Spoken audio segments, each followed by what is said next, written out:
दरियापुर नामक सुंदर गांव एक छोटी सी नदी के किनारे पर बसा हुआ था। उस गांव में एक था आनंद प्रकाश और एक था रामधन। दोनों में गहरी मित्रता थी। दोनों ही बचपन के दोस्त थे। दोनों की माली हालत अच्छी नहीं थी। उन्होंने साथ में बहुत काम किए, लेकिन सफलता नहीं मिली। अच्छे काम की तलाश में कुछ दिन बीत गए। फिर एक दिन उनके किसी मित्र ने उन्हें जमीन खरीदने बेचने के काम की सलाह दी। वो बोला, जमीन के रेट दिन रात तरक्की कर रहे हैं। शहर में प्लॉट खरीदने को लेकर बहुत मारामारी है। गांव के लोग गांव छोड़कर शहर में आकर बस रहे हैं, इसलिए जमीन के रेट बहुत तेजी से बढ़ रहे हैं। मेरी बात मानो तो तुम यह काम शुरू कर दो, तुम्हें फायदा ही फायदा होगा। उनको अपने मित्र की यह सलाह बहुत पसंद आई और फिर वो वहां से घर की ओर चल पड़े। वे दोनों रामधन के घर आए तो आनंद प्रकाश ने रामधन से कहा, भाई, जमीन खरीदने बेचने का काम तो अच्छा है, लेकिन इस काम के लिए हमारे पास पैसे तो नहीं है। रामधन ने कहा, भाई, यही बात मेरे दिमाग में भी चल रही थी। हमारे पास इतना पैसा तो नहीं है, लेकिन मेरे दिमाग में एक विचार आया है। क्यों ना हम अपने अपने घरों को गिरवी रख दे। जब हम इस काम से पैसा कमा लेंगे तो अपना अपना घर भी छुड़ा लेंगे। रामधन की पत्नी भी खड़ी होकर उनकी सारी बातें सुन रही थी। रामधन और आनंद प्रकाश इस बात को लेकर सहमत हो गए। उसके बाद आनंद प्रकाश अपनी घर की ओर चल पड़ा। उसके जाने के बाद रामधन की पत्नी ने कहा, देखो जी, मकान गिरवी रखना कहाँ की समझदारी है। और फिर हमारे पास एक ही मकान है। अगर समय पर पैसा नहीं लौटा पाए तो हम घर से बेघर हो जाएंगे। रामधन ने अपनी पत्नी को समझाते हुए कहा, तुम क्यों चिंता करते हो? ऐसा कुछ भी नहीं होगा। घर भी हमारे पास रहेगा और समय पर कर्ज भी चुका दिया जाएगा। क्या तुझे मुझ पर भरोसा नहीं है? अगले दिन आनंद प्रकाश और रामधन एक बहुत बड़े सेठ के पास कर्ज लेने के लिए चले जाते हैं। आनंद प्रकाश सेठ जी से कहता है, सेठ जी, हमें 1 लाख रुपए की जरूरत है। हम महीने भर में आपकी यह रकम ब्याज समेत वापस लौटा देंगे। सेठ जी कहते हैं, वह सब तो ठीक है, लेकिन मैं कैसे यकीन करूं कि आप लोग 1 महीने में मेरा पैसा वापस लौटा दोगे, और वो भी ब्याज समेत। तभी रामधन कहता है, सेठ जी, हमारे पास हमारे घर के कागज हैं। अगर हम 1 महीने में आपके पैसे वापस नहीं लौटा पाए तो आप ये कागज रख लीजिए, पर हमें 1 लाख रुपए दे दीजिए। सेठ जी उन दोनों की बात का भरोसा करके घर के कागज अपने पास रख लेता है और उन्हें 1 लाख रुपए दे देता है। सेठ जी से पैसे लेकर दोनों घर की ओर निकल पड़ते हैं। अगले दिन से ही उन्होंने प्रॉपर्टी खरीदने बेचने का काम शुरू कर दिया। दोनों शहर से सटे हुए बागों, खेतों की जमीन सस्ते दामों पर खरीदकर उनके प्लॉट काटकर ग्राहकों को ऊंची कीमत पर बेचने लगे। इससे उन्हें अच्छी आमदनी होने लगी। कुछ ही दिनों में उन्होंने सेठ से जो पैसा लिया था वह ब्याज समेत वापस करके घर के कागज वापस ले लिए। रामधन को आनंद प्रकाश पर अटूट विश्वास था। प्रॉपर्टी खरीदने बेचने से संबंधित सभी रकम आनंद प्रकाश अपने घर पर एक मजबूत लॉकर में रखता था। रामधन भी अपने पास नकद रुपये न रखकर आनंद प्रकाश को रखने को दे देता था। जब भी उसको जरूरत होती तो वह आनंद प्रकाश से रुपया ले लेता। एक दिन रामधन की पत्नी ने रामधन को टोका और कहा, सारा पैसा आनंद प्रकाश के पास रखना कहाँ की समझदारी है। अपने पास भी तो कुछ पैसा इकट्ठा करके रखो। अपने पैसों के लिए भी आनंद प्रकाश के पास जाकर हाथ फैलाने पड़ते हैं। ये तो कोई अच्छी बात थोड़ी है। लेकिन उल्टा रामधन अपनी पत्नी को समझाता और कहता, तुम्हें किस चीज की कमी है? जब भी जितने भी पैसों की जरूरत होती है वह मैं आनंद प्रकाश से ले आता हूँ। मैं बैंक में ज्यादा पैसे नहीं रख सकता। बैंक में पैसे रखूंगा तो उस पर टैक्स देना पड़ेगा। जब हमारे सब काम अच्छे से चल रहे हैं तो दिक्कत क्या है? पैसे उसके पास रहे या मेरे पास, बात तो एक ही है।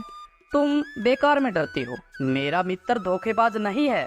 तुम पैसों की ओर से निश्चिंत रहो।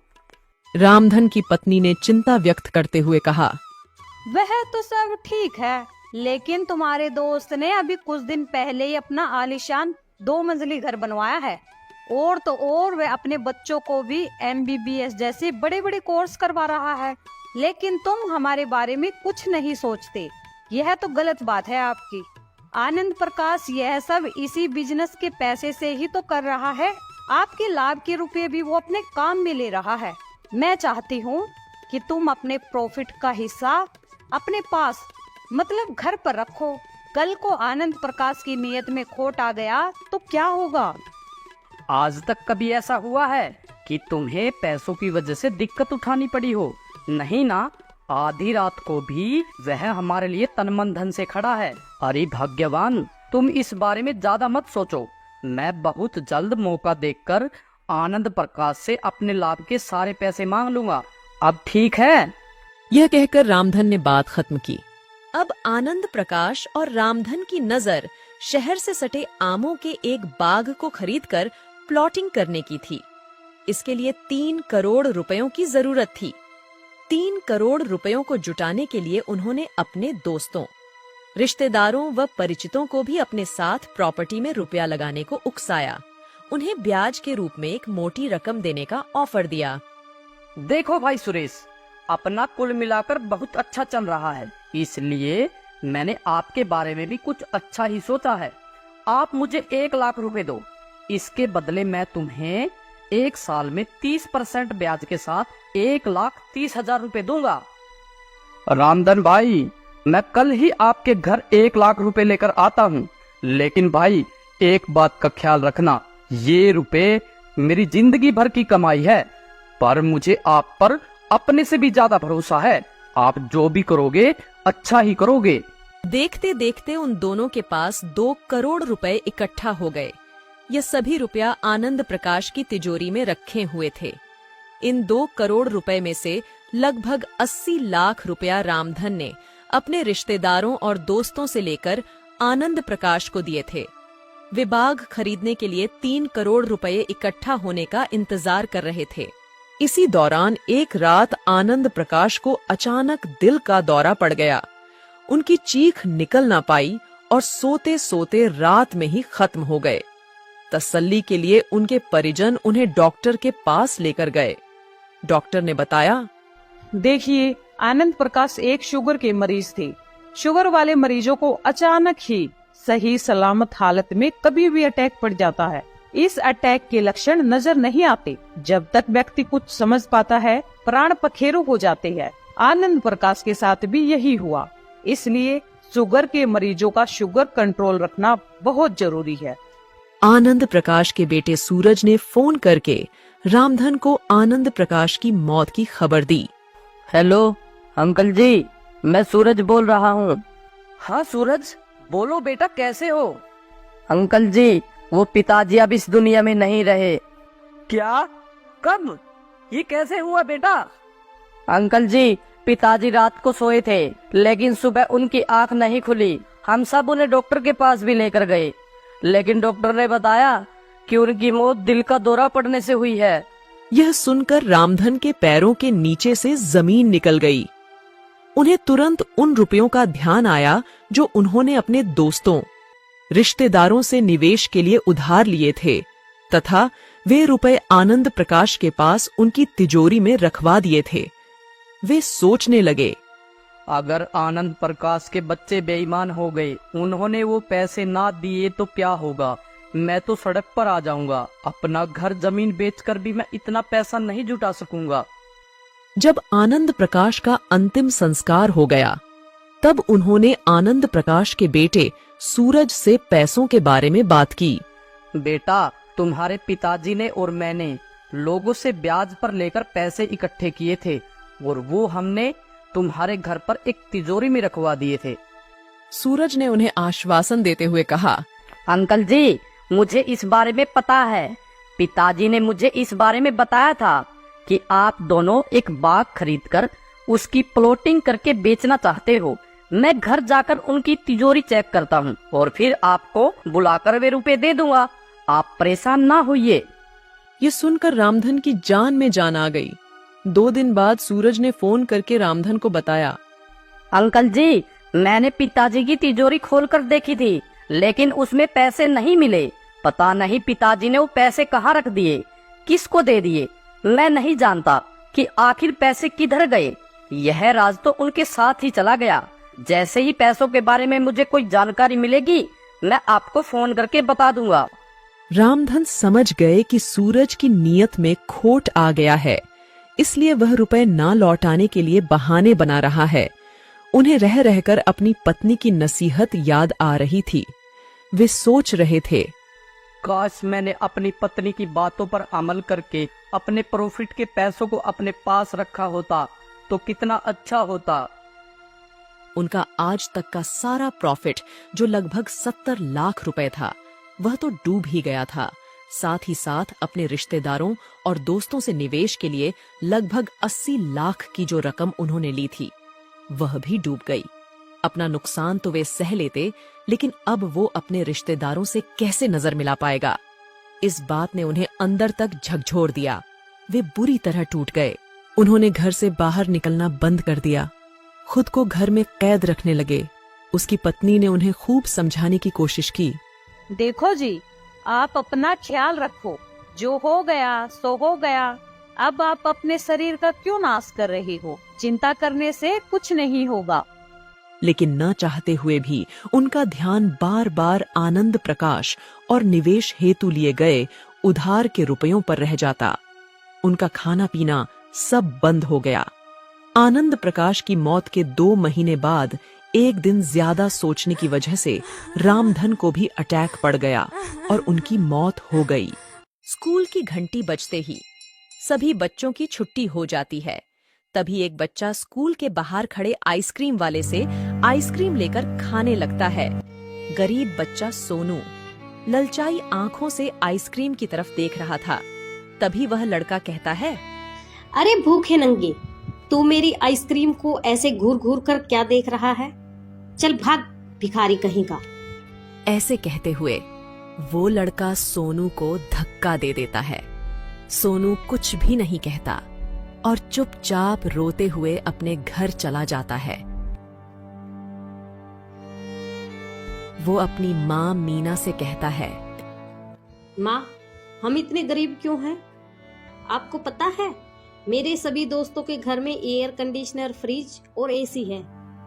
एक हम ही फटीचर हैं, क्योंकि हमारे घर में कुछ भी नहीं है, एक फ्रिज तक नहीं। सोनू की बात सुनकर मीना उसे समझाती है, सोनू बेटा, तेरे गरीब बाबू के पास इतने पैसे नहीं है जो कि वह फ्रिज खरीद सके। माँ, जब आपसे आपके बच्चों की फरमाइशें पूरी नहीं होती तो आपने हमें पैदा ही क्यों किया? ऐसी गर्मी और गरीबी से जीने से अच्छा तो हम इस दुनिया में आते ही नहीं। ना हमारे पास अच्छा घर है, इसी टूटी फूटी झोपड़ी में रहना पड़ता है। फटे पुराने कपड़े पहनने पड़ते हैं और सूखा रूखा खाना पड़ता है। सारी जिंदगी हम इसी गरीबी और गर्मी में सड़ते रहेंगे। ऐसा कहते हुए सोनू अंदर चला जाता है। कुछ दिन बीत जाते हैं। एक दिन सोनू की माँ ने सोनू को 2 रुपए देते हुए कहा, बेटा, आज गर्मी बहुत है, हम बर्फ का ठंडा पानी पिएंगे। सोनू ने कहा, माँ, मुझे शर्म आती है 2 रुपए की बर्फ लाने में। दुकानदार हमेशा चिक चिक करता है, कहता है 5 रुपए की बर्फ है, फिर भी मुझे दे देता है, यह कहकर कि अगली बार 5 रुपए ले आना। मोहल्ले के सभी घरों में फ्रिज आ चुके हैं, सब फ्रिज का ठंडा पानी पीते हैं। अपने घर में कब फ्रिज आएगा माँ? तब सोनू की माँ ने कहा, बेटा, तेरे बाबू जितना कमाते हैं सब घर खर्च हो जाता है, हम फ्रिज नहीं खरीद सकते। सोनू 2 रुपए लेकर बर्फ लेने चल पड़ा। इस बार दुकानदार अपनी बात पर अड़ गया। तू फिर आ गया 2 रुपए लेकर। इस बार तुझे बर्फ नहीं मिलेगी, जा कोई दूसरी दुकान ढूंढ ले। पता नहीं कहाँ से आ जाते हैं भीखमंगे। सोनू ने सारी मार्केट छान मारी, मगर 2 रुपए की बर्फ कहीं नहीं मिली। अंत में उसे खाली हाथ वापस घर लौटना पड़ा। मीना सोनू को खाली हाथ देखकर कहती है, क्या हुआ बेटा, बर्फ नहीं मिली? सोनू कहता है, माँ, मैंने आपसे पहले ही कहा था 2 रुपए की बर्फ कोई नहीं देता। सोनू बेटा, तू चिंता मत कर, मैं तेरी पड़ोस वाली आंटी से पूछ कर आती हूँ, फिर हम सब मिलकर बर्फ का ठंडा पानी पियेंगे। सोनू भी अपनी माँ के पीछे पीछे चला जाता है। अरे कमल बहन, थोड़ी सी बर्फ मिल जाएगी, आज गर्मी बहुत है और बच्चे ठंडा पानी पीने की जिद कर रहे हैं। अरे तेरा तो हर रोज का काम है बर्फ मांगने का। हमारे फ्रीज का बिजली का बिल भी आता है, तुम्हारे घर फ्रीज नहीं है तो हम क्या करें? सोनू अपनी माँ के पीछे खड़े होकर सारी बातें सुन रहा था।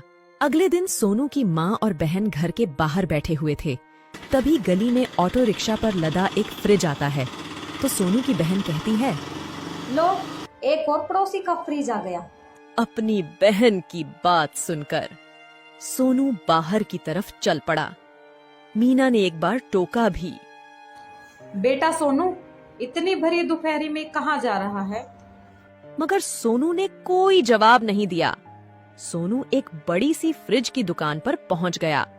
वहां बहुत सारे छोटे बड़े फ्रिज रखे हुए थे। उन फ्रिजों को देखकर सोनू का मन बड़ा खुश हो गया। काफी देर तक उन फ्रिजों को देखता रहा। तभी दुकान के मालिक ने अपने नौकर से कहा, अरे रामलाल, जरा देख दुकान के बाहर कौन लड़का खड़ा है, कहीं चोर ना हो। वह नौकर गले में गमछा डाले सोनू की ओर बढ़ा और कहने लगा, अरे ओ छोटू, क्या चाहिए तुझे? इतनी देर से दुकान के अंदर क्यों झांक रहा है? नौकर की बात सुनकर पहले तो सोनू डर गया कि इन्हें क्या जवाब दूं। फिर सोनू बोला, जी हमारे घर फ्रीज नहीं है, मुझे एक नया फ्रीज खरीदना था। सोनू की बात सुनकर नौकर उसे दुकान के अंदर ले गया और दुकानदार से मिलवा दिया। दुकानदार ने सोनू को नीचे से ऊपर तक देखा, फिर बोला, हाँ बोल छोकरे, तुझे क्या चाहिए?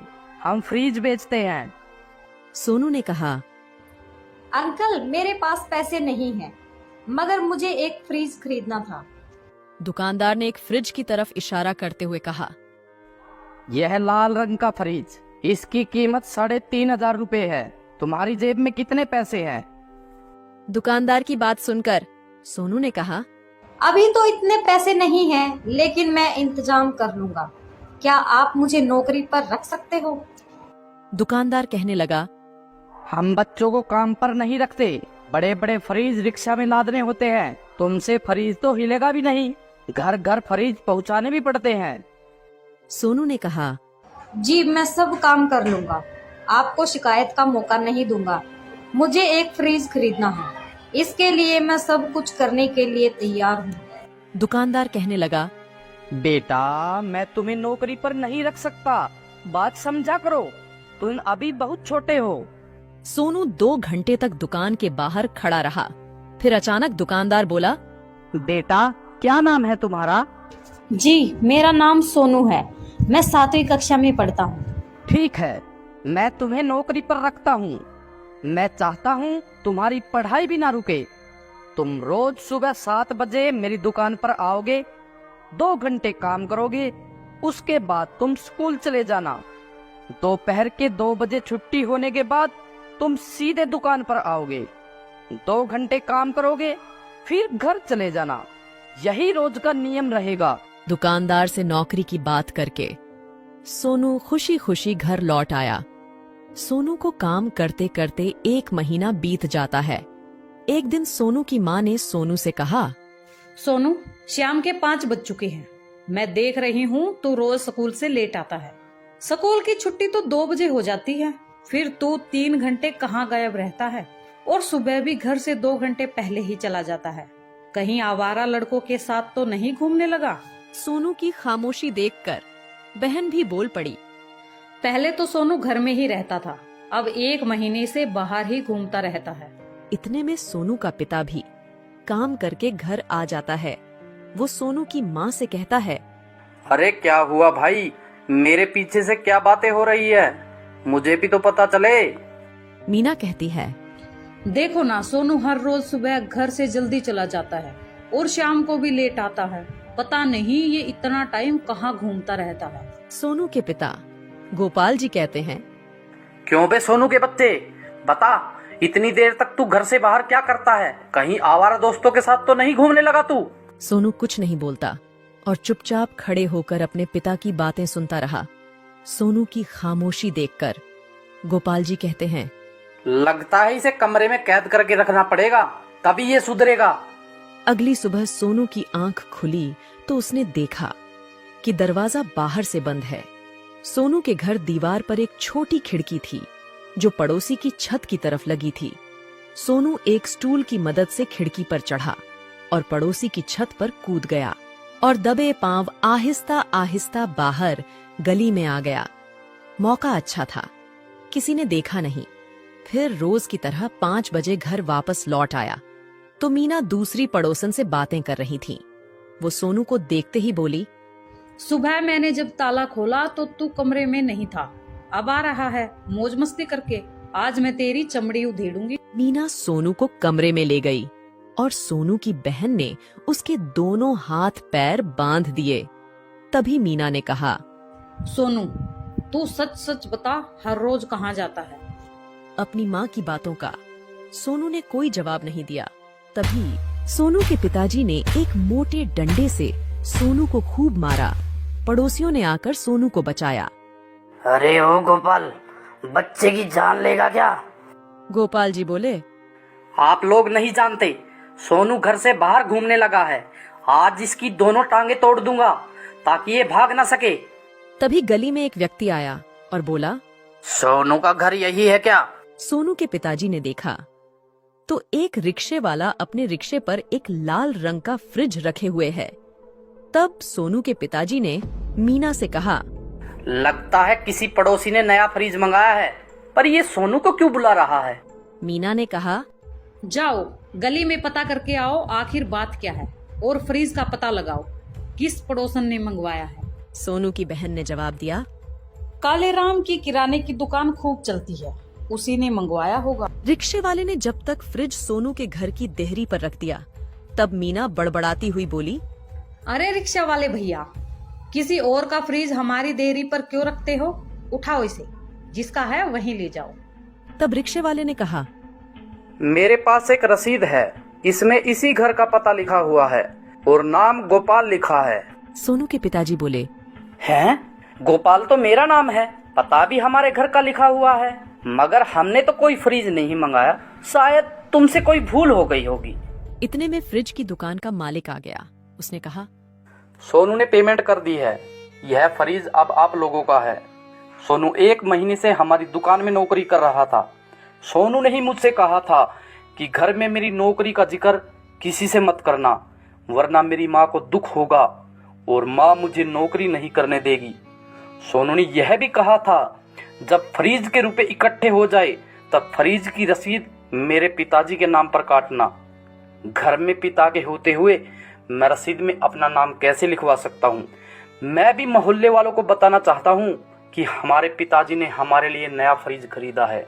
गली में भीड़ इकट्ठी हो चुकी थी। सोनू ने कहा, पिताजी, मैं आज के बाद बिना बताए कोई काम नहीं करूँगा। सोनू की बात सुनकर उसके पिताजी और उसकी माँ के आंसू थम नहीं रहे थे।